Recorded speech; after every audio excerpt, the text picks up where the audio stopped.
And so you return. Have you gained a better understanding of the crisis now faced by the First? Better is not the word I would use.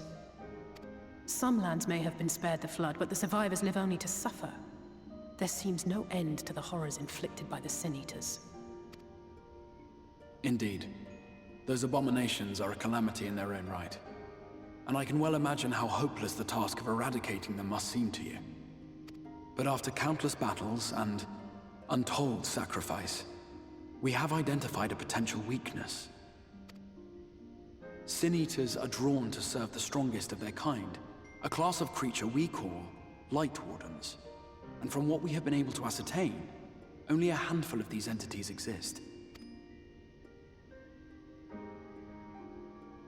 Just as an ant colony will perish in the absence of its queen, we believe that the death of a Light Warden will cause the lesser creatures within its sphere of influence to disperse. I have a feeling Yulmor might have something to say about any concerted action we take against these monsters. Vorthra's command over the Sin Eaters is integral to Yulmoran society. In seeming to guarantee his people's safety, it guarantees their obedience. He will not take kindly to us depriving him of such useful allies. Agreed. Thus we will need to occupy or otherwise divert his forces whilst we proceed with the business of eliminating the Wardens. Until we have done so, all other considerations must be set aside if we are to forestall the 8th Umbral Calamity.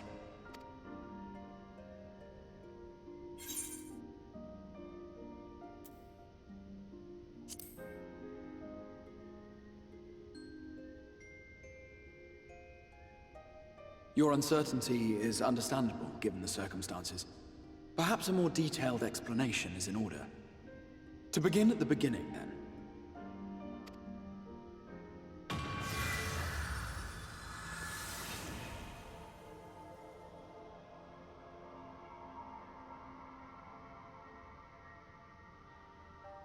In the ancient past, a single star was divided into 14 worlds. This is the source, your home. These others are the 13 shards, in whose number we find the first. Though physically separate, they retain a connection to each other, and with the source especially. Now, let us assume that a given element in one of the shards attains abnormal ascendancy. Just as water will flow from the highest point to the lowest, the excess energy will begin trickling into the source.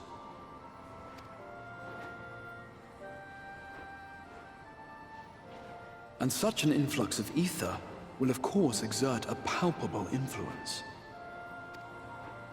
If the element in question were fire, then drought and wildfires might ensue. If it were ice, one might expect the weather to turn bitterly cold. As ether continues to pour in, such phenomena will become more and more extreme, until eventually, a single, untimely event triggers a disaster which cracks the barrier dividing the two worlds.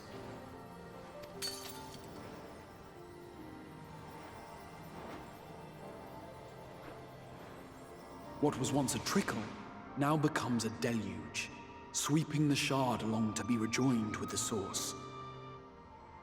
At the same time, the element which held sway in the shard is unleashed in full, its energies amplifying the original disaster to truly catastrophic proportions. An earthquake thus magnified might strike with enough force to shatter continents. A tidal wave might swell to a size capable of drowning entire nations.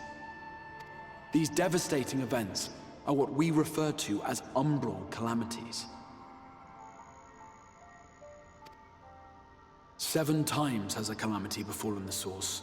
7 times has a shard been absorbed.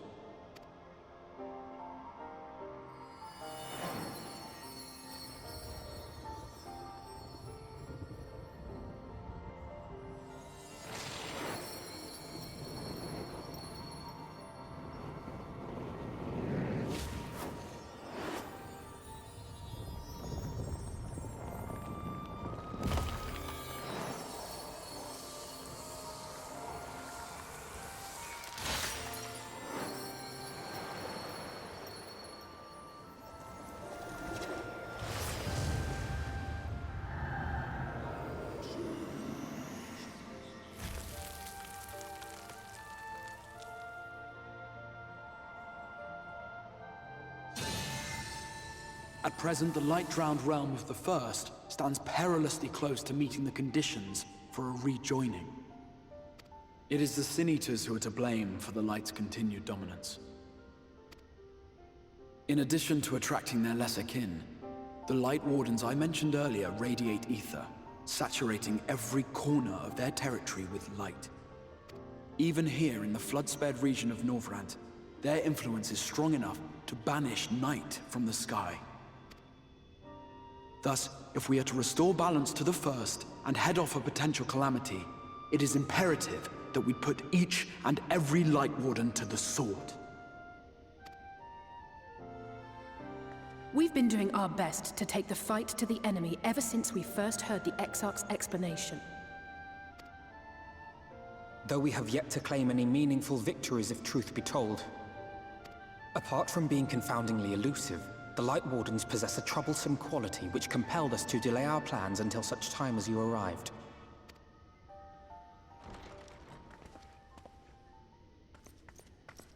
Forgive the interruption, my lord, but Holminster Switch is requesting reinforcements. They say the Sin-Eaters are attacking in force, and the village could soon be overrun.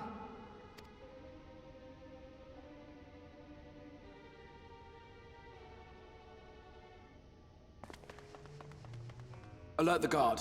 We should be prepared in case the fighting reaches the Crystarium. You have command of our forces in the field, Captain, but hold off on entering the town until I arrive. That goes for Alphino and Alize as well. My lord.